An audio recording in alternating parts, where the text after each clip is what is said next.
할렐루야.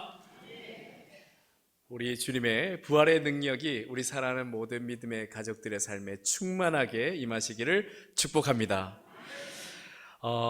우리는 누구나 역전의 순간을 기대하며 살아갑니다.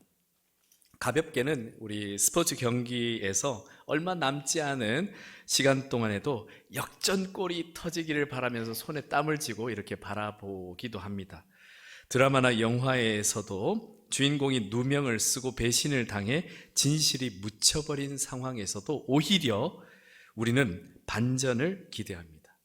이렇게 사소한 것에서부터 우리는 인생의 진지한 그러한 순간에도 역전을 기대합니다. 불합격이라는 통지를 받고도 대기자로 기다리며 내게도 기회가 주어지지 않을까 기대해 봅니다. 병원에서 의사가 어렵다고 힘들다고 말하는 그 순간에도 살 길이 열리기를 기대해 봅니다. 그러다가 믿기지 않는 기적과 같은 역전이 일어나는 순간, 경기 종료 1초를 남기고 날아간 공이 골망을 흔들 때, 드라마나 영화에서 마침내 진실이 드러나고 주인공의 억울함이 풀릴 때, 그토록 기다리던 이 합격 통지를 받았을 때, 가능성이 조금 있으니 치료를 시작해 봅시다 라고 희망적인 소식을 듣게 되었을 때, 우리는 기뻐서 소리 지를 뿐만 아니라 너무 기쁠 때는 막 눈물이 흐르기도 합니다. 사랑하는 성도 여러분, 이처럼 우리는 왜 이렇게 이 역전을 기대하며 살고 있는 것이겠습니까? 아마 그 이유는 우리 인생이 늘 절박한 상황들 앞에 자주 서기 때문일 것입니다. 끝이 보이지 않는 경제적인 어려움, 붙잡을수록 멀어지는 인간관계의 아픔, 아무리 수고해도 쉽지 않은 자녀의 문제, 기도해도 응답이 없는 것 같은 영혼의 침묵, 그런 힘든 상황들 속에서 우리는 속으로 한숨을 쉬듯 이렇게 말하곤 합니다. 이젠 끝이야. 더는 길이 없어. 이젠 방법이 없어. 그러나 그렇게 말하고 있는 가운데도 마음속 한 구석에서는 여전히 그럼에도 불구하고 라는 한 줄기의 소망이 남아 있습니다. 혹시라도 이게 끝난 게 아닐지도 몰라. 지금은 몰라도 언젠가는 이 상황이 바뀔 수 있지 않을까? 그렇게 우리는 늘 역전의 은혜를 간절히 기다립니다. 하지만 그러한 기다림 속에서 치열한 현실을 마주할 때면 다시 이런 질문 앞에 서게 됩니다. 그런 역전이 과연 가능할까? 현실은 여전히 쉽지 않습니다. 우리가 아무리 애를 써도 그 상황이 쉽게 바뀌지 않을 때가 있습니다. 사람의 위로도 잠시뿐이고 인간의 힘은 결국 한계에 부딪히게 됩니다. 그러면서 또다시 스스로 자책하며 탄식합니다. 도대체 내 인생은 왜 이렇게 힘든 걸까? 왜 이렇게도 쉽게 되는 일이 없을까? 왜 이렇게 자주 절망하게 될까?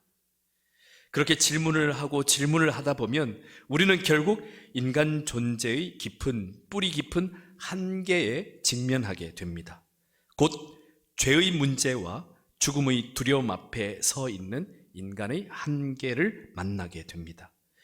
우리 인생의 모든 실패와 상처, 무너짐의 저편에 있는 죄가 남긴 흔적들, 우리가 아무리 성공을 쌓고 행복을 붙잡아도 결국 죽음이라는 거대한 장벽 앞에 모든 것을 내려놓아야 한다는 사실이 우리를 무겁게 짓누릅니다. 그래서 결국 이 질문을 할 수밖에 없습니다. 과연 이런 역전이 가능할까? 죄를 이기고 죽음을 넘어서서 완전히 인생을 뒤바꾸는 그런 역전이 우리의 힘으로 가능할까?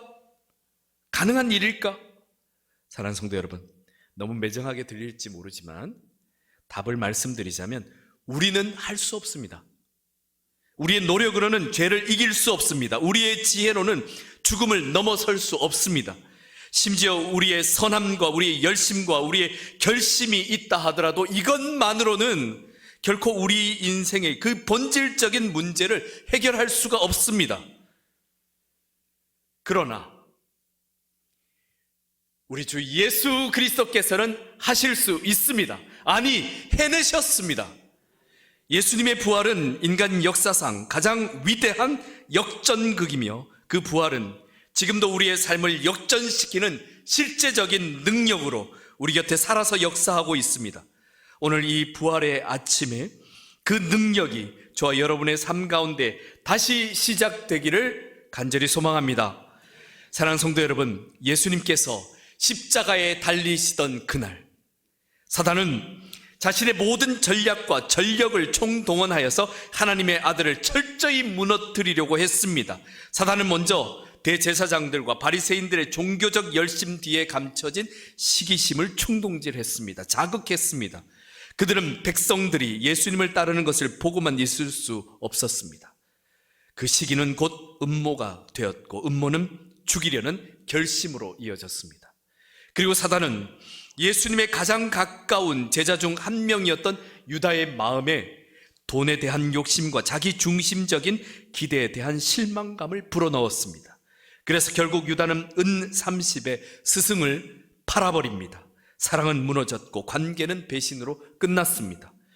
예수님을 심판하던 그 밤, 공의로워야 할 재판은 거짓과 조작으로 얼룩진 정치적인 쇼였습니다. 증인들이 앞다퉈 나와서 거짓을 말하며 진실을 외면하고 왜곡시켰습니다. 예루살렘 입성 때까지만 해도 호산나를 외치던 군중들이 심판정에 선 예수님을 향해 그를 십자가에 못 박으라고 외치며 돌아섰습니다. 로마의 병사들은 그 외침에 힘을 얻어 예수님에게 침을 뱉고 손바닥으로 때리며 눈을 가린 채 누가 때렸는지 맞춰보라며 인간으로서의 존엄을 짓밟았습니다. 그런 상황에서도 총독 빌라도는 예수님께서 죄가 없음을 알았으면서도 유대 지도자들과 군중들의 눈치와 권력의 계산 앞에서 정의보다 정치적 타협을 선택했습니다. 그러며 나는 이 사람의 피에 대하여 무죄하니 너희가 당하라 하며 책임을 회피한 후 결국 예수님에게 십자가 사형을 선고했습니다. 사단은 마침내 십자가형이라는 가장 잔인한 사형 틀에 예수님을 올려놓았습니다. 이 형벌은 단지 생명을 앗아가는 정도가 아니라 천천히 인간의 모든 자존심과 신체를 파괴하며 죽이는 가장 극형이었습니다. 예수님의 육체는 채찍과 못으로 찢어졌고 정신은 배신과 조롱으로 무너졌으며 마음은 하나님께 외면당한 듯한 절규로 가득 찼습니다. 엘리 엘리 라마 사박다니, 나의 하나님 어찌하여 나를 버리셨나이까. 사랑하는 성도 여러분, 이처럼 십자가로 향하는 길 위에서 예수님은 철저히 파괴되었습니다. 더 이상 기적도 능력도 보이지 않았습니다. 그렇게 예수님은 십자가 상에서 물과 피를 다 쏟으시고 끝내 숨을 거두셨습니다.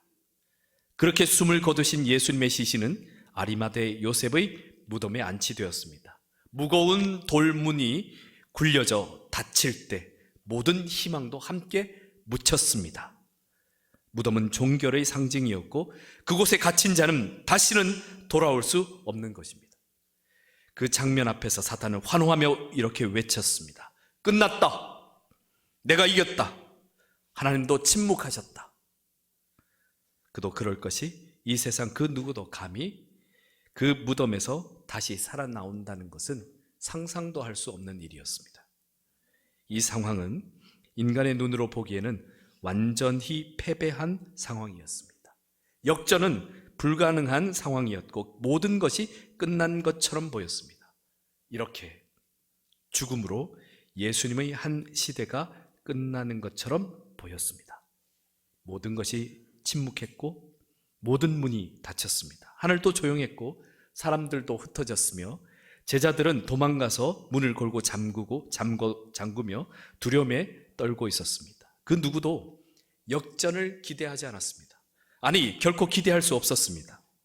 그런데 바로 그 절망의 깊은 골짜기 한가운데서 역전의 역사가 시작되었습니다. 예수님께서 장사되신 지 사흘째 되던 날 새벽, 여인들이 무덤으로 향했습니다. 돌아가신 예수님의 시신에 향품을 발라드리며 애도하는 마음으로 장례의식을 하려던 그때 그들은 놀라운 광경을 목격하게 됩니다. 무덤을 그렇게 막고 있던 큰 돌문이 굴려져 있었고 예수님의 무덤이 비어 있었던 겁니다. 그리고 하늘로부터 온 천사의 음성이 들려왔습니다. 주님은 여기 계시지 않고 살아나셨느니라. 이 선포는 단지 여인들에게만 들려진 소리로 끝나지 않았습니다. 이 선포는 하늘과 땅 그리고 모든 역사에 울려 퍼져서 지금 이곳 우리가 함께하고 있는 이 자리에서도 울려 퍼지고 있습니다. 사랑하는 성도 여러분, 하나님은 우리가 끝이라고 말했던 그 자리에서 시작이라는 이름으로 부활을 준비하고 계셨습니다. 예수님께서 십자가에서 숨을 거두시고 무덤에 장사되었을 때 사람들은 말했습니다. 십자가로 끝났다. 무덤에 묻혔다. 그는 사라졌다. 하지만 하나님은 말씀하셨습니다. 그는 살아났다. 죽음은 이긴 바 되었다. 사단은 예수님에게 온갖 무기를 다 쏟아부으며 사랑하는 이가 배신하도록 만들고 정의를 왜곡하며 예수님의 육체를 찢고 정신을 짓밟으며 무덤에 가두어 돌문으로 굳게 닫았습니다. 결국 죽음으로 예수님은 끝났다고 선언하려고 하던 순간이었습니다. 하지만 하나님은 부활이라는 단 하나의 무기로 그 사단의 모든 공격을 한순간에 뒤집어 놓으셨습니다. 사망아, 너의 승리가 어디 있느냐? 이것은 하나님께서 이 땅에 선포하신 거룩한 역전의 외침입니다. 이것은 시간과 역사를 새롭게 쓰게 된 복음의 출발점입니다. 이것은 사망을 삼키신 예수님의 대역전극입니다. 사랑하는 성도 여러분, 죽음은 더 이상 끝이 아닙니다. 무덤은 더 이상 종착점이 아닙니다. 슬픔은 더 이상 영원하지 않습니다. 예수님의 부활은 너희가 끝이라 말한 그 자리에서 나는 시작하겠다 하신 하나님의 은혜의 반전이었습니다. 십자가가 패배처럼 보였지만 부활로 말미암아 하나님의 승리를 이뤄내는 시작이었습니다. 예수님께서 부활하심으로 우리를 위한 영원한 생명의 문이 활짝 열렸습니다. 사랑하는 성도 여러분, 예수님의 부활은 단지 죽었다가 살아난 일이 아닙니다. 예수님의 부활은 하늘과 땅과 시간과 영혼을 가르며 새로운 구원의 길을 연 반전이었습니다. 그리고 부활은 예수님을 그러한 극한 상황에서도 다시 살아나게 하셨는데 지금 이 순간에도 우리의 인생을 뒤집어 놓을 수 있는 충분한 하나님의 능력이 됩니다. 이 부활이 있기에 우리가 현재 어떤 상황에 놓여 있을지라도 살아갈 이유가 있고 다시 일어설 수 있는 소망이 있는 것입니다. 사망아, 너의 승리가 어디 있느냐? 죽음아, 너는 더 이상 우리를 이길 수 없다. 이제 무덤 문은 열렸고 길은 다시 열렸으며 하나님의 생명이 온 인류를 향해 부어지기 시작했습니다. 그 생명은 지금 이 순간 바로 우리의 삶 한가운데로 흘러 들어오고 있습니다. 예수님의 부활은 단지 주님만의 이야기가 아니라 오늘 살아가는 저와 여러분 우리의 이야기이며 지금 이 시대를 살아내야 할 우리의 소망입니다. 사랑하는 성도 여러분, 고린도전서 15장 20절에 그러나 이제 그리스도께서 죽은 자 가운데서 다시 살아나사 잠자는 자들의 첫 열매가 되셨도다 라는 증언은 주님의 부활이 단지 2000여 년 전 예루살렘에서 일어난 한 역사적 인물의 이야기로 끝난 것이 아닙니다. 그 시점에 잠시 있었던 이야기가 아니라 첫 열매라는 것은 두 번째, 세 번째, 네 번째 계속된 열매가 있다는 것입니다. 그 부활은 지금도 계속되고 있고 지금도 일어나고 있으며 예수 그리스도를 믿는 우리에게 바로 연결되어 있습니다. 그래서 우리도 예수님처럼 죽음을 이기고 다시 살아날 것을 확신할 수 있습니다. 우리는 지금 썩을 육신을 입고 있지만 언젠가는 영광스러운 부활의 몸을 입게 될 것을 믿습니다. 그런데 이 부활의 소망이 단지 먼 미래의 일에만 있는 것이 아닙니다. 지금 이 순간에도 죄와 사망의 권세를 이기신 부활의 능력이 우리 삶 속에서 역사하고 있습니다. 우리가 절망에 빠졌을 때 그 부활은 희망의 숨결이 되어서 우리를 일으켜 세웁니다. 실패와 낙심 가운데 있을 때 부활은 다시 시작하자 하는 하나님의 손짓으로 다가옵니다. 죄에 얽매이고 죄의 노예가 되었을 때 부활은 내가 너를 자유롭게 했다는 은혜의 선언이 되어서 우리를 새롭게 합니다. 사랑하는 성도 여러분, 우리가 살아가는 현실의 삶은 여전히 녹록지 않습니다. 기도해도 응답이 더딜 때가 많습니다. 믿음으로 산다 해도 아픔과 눈물이 쉬이 사라지지 않습니다. 그 자리에 있는 우리에게 부활의 신앙은 이렇게 묻습니다. 너는 어디를 바라보고 사느냐?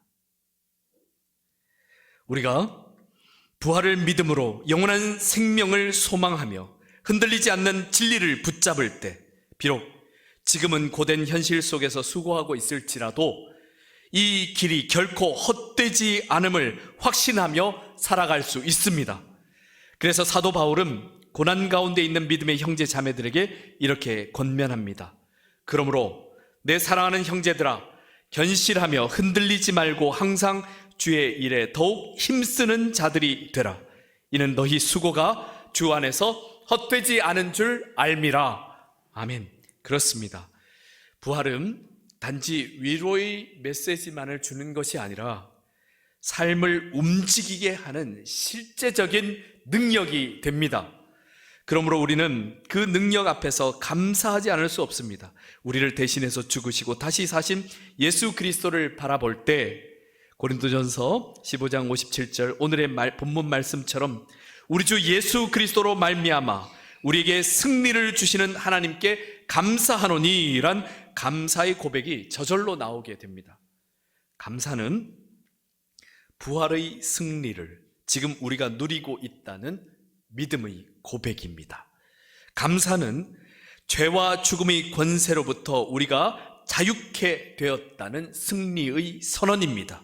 감사는 죽음이 끝이 아니라는 사실, 우리의 삶의 절망이 종착점이 아니라는 진리를 선포하는 것입니다. 그래서 감사는 곧 믿음의 고백입니다. 여러분의 삶에 감사가 충만한 삶이 되시길 축복합니다. 사랑하는 성도 여러분, 오늘 말씀을 통해서 예수님의 부활이 단순히 한 사람의 죽음을 되돌린 기적이 아니라 인류 전체의 절망을 역전시킨 하나님의 구속의 역사였음을 확인하였습니다. 처음엔 예수님께서 십자가에 돌아가셨을 때, 그리고 무덤에 묻히셨을 때 사단이 이긴 줄 알았습니다. 세상이 끝난 줄 알았습니다. 그래서 제자들은 무너졌고 사람들은 소망을 잃었었습니다. 그러나 부활의 새벽, 하나님은 모든 것을 뒤집으셨습니다. 닫힌 무덤 문을 여셨고 패배의 탄식을 승리의 찬송으로 바꾸셨습니다. 십자가의 절망은 부활의 생명으로 역전되었습니다. 그리고 그 부활의 주님은 지금도 살아계셔서 우리와 함께 하시며 이렇게 물으십니다. 너의 인생은 지금 어디서 있느냐? 여전히 무덤에 머물러 있느냐? 넌 아직도 상처와 절망의 자리에서 머뭇거리고 있느냐? 아니면 부활의 은혜로 다시 일어설 준비가 되어 있느냐? 오늘 우리는 믿음으로 답할 수 있어야 합니다. 부활을 부정했던 많은 사람들이 있었습니다. 이들은 심지어 이 부활을 부정하기 위해 연구하기도 했습니다. 그 중에 한 명인 무신론자에서 복음 전도자가 된 영국의 법률가이자 언론인이었던 프랭크 모리스는 예수님의 부활을 깊이 연구하기 시작했습니다. 그리고 연구한 후에 그는 이렇게 고백하게 됩니다. 나는 예수님의 부활을 반박하기 위해 조사를 시작했지만 그분의 부활이야말로 역사의 가장 확실한 사실임을 발견하게 되었다. 놀랍지 않습니까? 이러한 고백이 이 한 사람뿐만 아니라 많은 이들이 그렇습니다. 성경을 부정하기 위해서 성경을 읽기 시작하다가 변화된 이들이 얼마나 많은지 모릅니다. 예수님의 부활은 우리가 두 눈을 감는 마지막 순간까지 의지할 수 있는 가장 확실하고 분명한 진리이며 그 진리는 지금 이 자리에서도 우리의 인생을 완전히 바꾸는 능력이 됩니다. 믿는 자에게 그 능력이 나타날 줄 믿습니다. 그래서 사도 바울은 로마서 8장 11절에서 자신 있게 이렇게 선언합니다. 예수를 죽은 자 가운데서 살리신 이의 영이 너희 안에 거하시면, 그리스도 예수를 죽은 자 가운데서 살리신 이가 너희 안에 거하시는 그의 영으로 말미암아 너희 죽을 몸도 살리시리라. 아멘. 이 말씀처럼 예수님을 살리신 이의 영, 곧 성령님이 지금 우리 안에 거하시기에 우리의 인생도 반드시 다시 살아날 것을 믿습니다. 주님께서 사랑하신 성도 여러분, 주님께서는 더 이상 무덤에 머물러 계시지 않습니다. 살아나셨습니다. 그래서 오늘 우리는 다시 고백해야 합니다. 우리 함께 고백하겠습니다. 함께 보시면서 저랑 함께 고백하겠습니다. 예수님께서 살아나셨기에 저도 다시 시작할 수 있습니다. 아멘. 인생의 어느 순간의 실패, 우리가 정말 절망적인 그때 우리는 우리의 인생 전체가 실패한 것이 아니라는 사실을 기억해야 합니다. 심지어 죽음조차도 그것이 끝이 아닙니다. 부활이 그 모든 상황을 역전시키는 능력이 되는 줄 믿습니다. 부활은 이미 시작되었으며 그 생명은 지금 이 순간에도 우리 안에서 살아서 역사하고 있습니다. 오늘 이 부활의 날, 부활을 맞이하는 이날, 우리의 삶에 진정한 인생의 역전의 은혜가 시작되기를 주 예수 그리스도의 이름으로 축복합니다. 함께 기도드리겠습니다. 사랑과 생명의 주님, 오늘 이 부활의 날, 부활을 맞이하는 이 복된 날, 죄와 죽음을 이기시고 다시 살아나신 예수 그리스도를 찬양합니다. 십자가의 절망을 부활의 생명으로 뒤집으신 하나님의 역전의 은혜를 감사드립니다. 사단은 이긴 줄 알았고 사람들은 끝난 줄 알았지만 하나님은 닫힌 무덤 문을 여시고 모든 절망을 소망으로 바꾸셨습니다. 주님, 지금도 살아계신 부활의 주님께서 우리에게 이렇게 묻고 계십니다. 넌 아직도 무덤에 머물러 있느냐? 아니면 나와 함께 다시 일어설 준비가 되어 있느냐? 주님, 저희는 오늘 믿음으로 대답합니다. 예수님께서 살아나셨기에 저도 다시 시작하겠습니다. 예수님을 살리신 하나님의 영이 지금 우리 안에도 거하심을 믿습니다.